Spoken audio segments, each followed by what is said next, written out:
তুমি চলে যাওয়ার পর আমি সব থেকে কষ্ট অনুভব করছি তখনই, যখন তোমার কথা অনেক মনে পড়ছিল, কিন্তু কথা বলতে পারতেছিলাম না। সেই কষ্ট আজও বুকের মাঝে বড্ড আঘাত করে, বড্ড কষ্ট লাগে। তুমি জানতে আমি তোমাকে কতটা ভালোবাসি, তারপরও তুমি আমাকে এভাবে মাঝপথে কেন ছেড়ে দিলে? তোমার ভালোবাসা পাইলে হয়তো আমি এতটা কষ্ট পাইতাম না, যতটা কষ্ট এখন আমি তিলে তিলে পাইতাছি।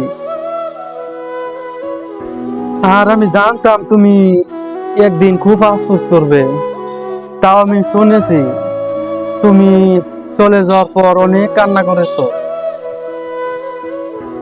তখন আমার শুনে আমি অনেক কষ্ট পাইছি। তখন আমার আর কিছু করা ছিল না। তুমি হয়তো কখনোই জানবে না তোমাকে হারানোর পর আমি কতটা কষ্ট পেয়েছি।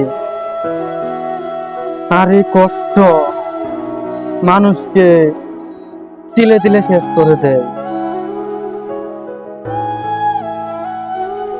আমি সবসময় তোমার কথাই ভাবছি। আমি জানতাম তুমি আমাকে অনেক ভালোবাসতা। কেন তুমি আমাকে ভালো না বাসলে অন্যর মোবাইল আইনা আমার সাথে কখনো কথা বললা না হইলে, লুকায় লুকায় কথা বললা না হইলে? তোমার যেদিন আমি লাস্ট তোমার সাথে কথা বলছি সেদিন আমি বুঝতে পারছি তুমি আমাকে ভীষণ ভালোবাসতা। আমি জানতাম আমাদের ভালোবাসা পূর্ণতা পাইব না, তবু আমার কিছু করার ছিল না। আমি তোমাকে অনেক ভালোবেসে বেরিয়েছিলাম এবং ভালোবেসে অনেক কষ্ট পেয়েছি। এখনো পাচ্ছি, প্রচুর কষ্ট পাই। না পাওয়ার কষ্ট একটা মানুষকে, না পাওয়ার কষ্ট তিলে তিলে ধ্বংস করে দেয়।